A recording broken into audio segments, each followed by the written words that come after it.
ತಗ್ life ಇದು ಮಣಿರತ್ನಂ ಮತ್ತು ಕಮಲ್ ಹಾಸನ್ ಸೇರಿ ಮಾಡಿರುವ ಸಿನಿಮಾವಾಗಿದೆ.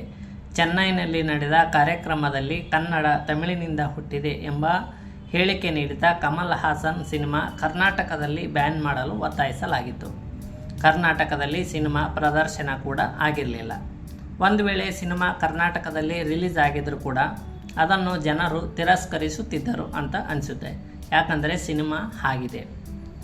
ಕಮಲ್ ಹಾಸನ್ ಬಹುದೊಡ್ಡ ಹೆಸರು ಮಾಡಿರುವ ತಮಿಳು ನಟವಾಗಿದ್ದರೂ ಕೂಡ ತಮಿಳುನಾಡಿನಲ್ಲೇ ತಗ್ ಲೈಫ್ ಸಿನಿಮಾ ಟ್ರೋಲ್ ಮೆಟೀರಿಯಲ್ ಆಗಿದೆ. ಸಿನಿಮಾದಲ್ಲಿ ಹೊಸದಾಗಿ ಏನೂ ಇಲ್ಲ.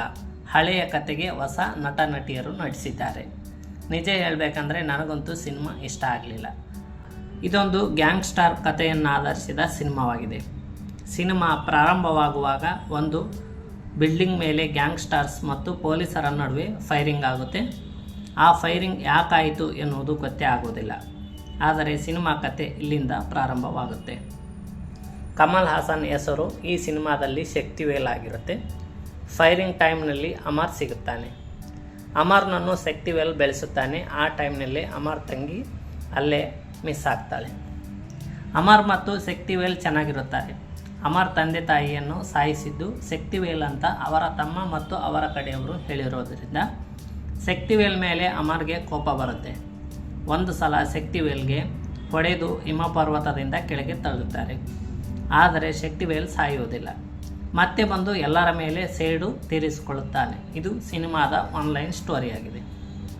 ಸಿನಿಮಾದಲ್ಲಿ ತೆಗೆದುಕೊಂಡಿರುವ ಪ್ಲೇಸ್ಗಳು, ವಿಜುವಲ್ಸ್ಗಳು ಸೇರಿದಂತೆ ಒಟ್ಟಾರೆ ಸಿನಿಮಾಟೋಗ್ರಫಿ ಚೆನ್ನಾಗಿದೆ. ಆದರೆ ಪ್ರೇಕ್ಷಕರಿಗೆ ಸಿನಿಮಾದ ಮೂಲಕ ಏನು ಹೇಳಲು ಹೊರಟಿದ್ದಾರೆ ಅಂತ ಗೊತ್ತಾಗುವುದಿಲ್ಲ.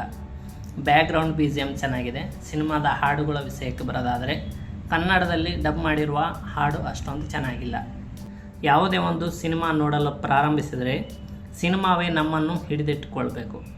ತಗ್ ಲೈಫ್ ಸಿನಿಮಾದಲ್ಲಿ ಈ ಶಕ್ತಿ ಇಲ್ಲವೇ ಇಲ್ಲ.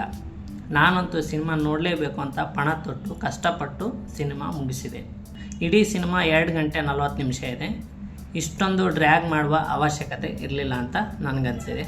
ಇನ್ನು ಸಿನಿಮಾದ ಪಾತ್ರಗಳ ವಿಷಯಕ್ಕೆ ಬರೋದಾದರೆ ಕಮಲ್ ಹಾಸನ್ ಮತ್ತು ಸಿಲಂಬರಸನ್ ಪಾತ್ರಗಳಿಂದ ಸಿನಿಮಾ ಸ್ವಲ್ಪ ಮಟ್ಟಿಗೆ ನೋಡಬಹುದು ಅನಿಸುತ್ತೆ. ಇಂದ್ರಾಣಿ ಎನ್ನುವ ಪಾತ್ರ ಅಂತೂ ನಿಜಕ್ಕೂ ಸಿನಿಮಾದಲ್ಲಿ ಅಗತ್ಯವೇ ಇರಲಿಲ್ಲ. ಸಿಲಂಬರಸನ್ ಅವರು ಅಮರ್ ಪಾತ್ರದಲ್ಲಿ ಕಾಣಿಸಿಕೊಂಡಿದ್ದು ಈ ಪಾತ್ರ ಮಾತ್ರ ಸ್ವಲ್ಪ ಮಟ್ಟಿಗೆ ಇಂಟ್ರೆಸ್ಟಿಂಗ್ ಆಗಿದೆ.